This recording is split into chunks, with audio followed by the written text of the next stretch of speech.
नमस्कार। अक्सर ये सरफेस एरिया के सवाल थोड़े ट्रिकी लगते हैं ना, खासकर जब दो अलग-अलग शेप्स एक साथ आ जाते हैं।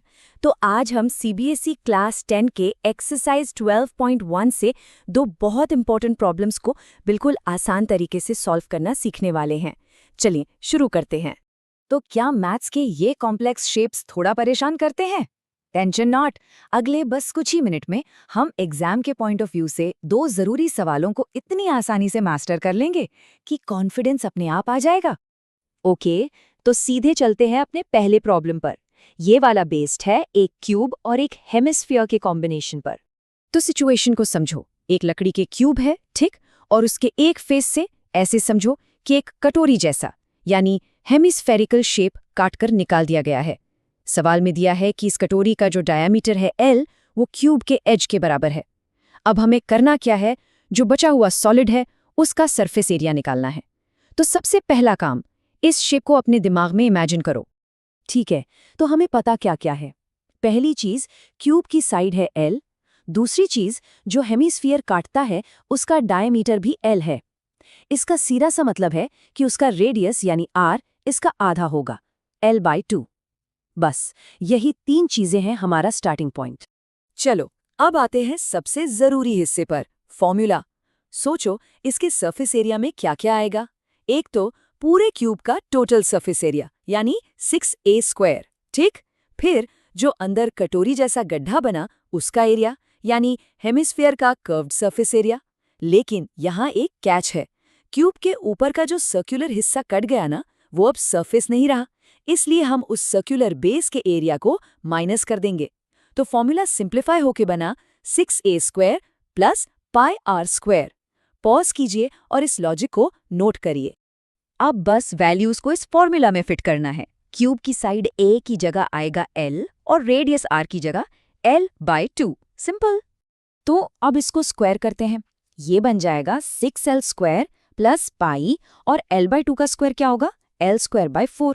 यहां तक तो बिल्कुल आसान था, है ना। अब इन दोनों टर्म्स को ऐड करना है। इसके लिए हम 4 को कॉमन डिनोमिनेटर यानी LCM ले लेंगे। तो 6L² बन जाएगा 24L²/4। और अब आते हैं फाइनल स्टेप पर। दोनों में से L²/4 कॉमन निकाल सकते हैं ना, तो उसको बाहर ले लेते हैं। ब्रैकेट में क्या बचा, 24 प्लस पाई। हो गया। तो ये रहा हमारा फाइनल आंसर। जो बचा हुआ सॉलिड है उसका सरफेस एरिया है 1/4 into L² into 24 plus π² units. और हाँ, यूनिट्स लिखना बिल्कुल मत भूलना, ये बहुत जरूरी है। इस तरह से स्टेप बाय स्टेप लिखने पर एग्जाम में पूरे मार्क्स पक्के हैं। बहुत बढ़िया, पहला प्रॉब्लम सॉल्व्ड। अब चलते हैं अपने अगले सवाल की तरफ। ये है एक दवाई की कैप्सूल की शेप के ऊपर। तो इस बार है एक मेडिसिन कैप्सूल। शेप कैसा है इसका, सोचो। बीच में एक सिलेंडर और उसके दोनों एंड्स पर एक एक हेमिस्फीयर मतलब अर्धगोला चिपका हुआ है। हमें इस पूरे कैप्सूल की लेंथ दी है 14 मिलीमीटर और डायमीटर दिया है 5 मिलीमीटर। काम वही है, सरफेस एरिया निकालना। चलिए सबसे पहले सारी इन्फॉर्मेशन एक जगह लिख लेते हैं। Total length 14 mm, diameter 5 mm। तो रेडियस R कितना हुआ, 5 का आधा यानी 2.5 mm। अब सबसे इंपॉर्टेंट चीज, सिलेंडर की हाइट h कैसे निकालेंगे। देखो, टोटल लेंथ में से दोनों तरफ के हेमिस्फीयर का रेडियस माइनस करना पड़ेगा। मतलब 14 माइनस 2.5 माइनस 2.5, टोटल 5 माइनस हो गया, तो सिलेंडर की हाइट आ गई 9 mm। ये स्टेप बहुत जरूरी है। कैप्सूल का सरफेस एरिया 3 हिस्सों से बना है, एक तो बीच वाले सिलेंडर का कर्व्ड एरिया और 2 हेमिस्फीयर्स का कर्व्ड एरिया।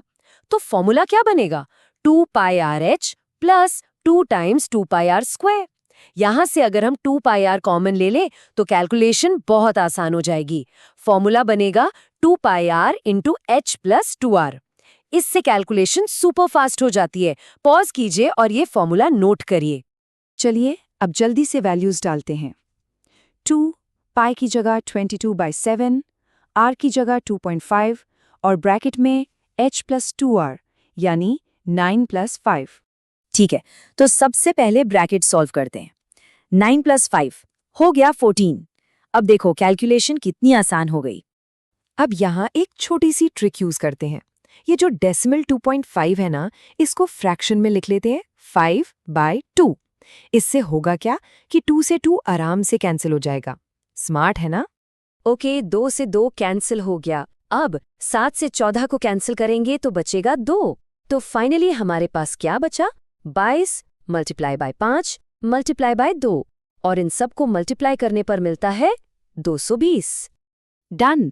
तो इस कैप्सूल का फाइनल सरफेस एरिया है 220 मिलीमीटर स्क्वायर। यूनिट का ध्यान रखना बहुत जरूरी है।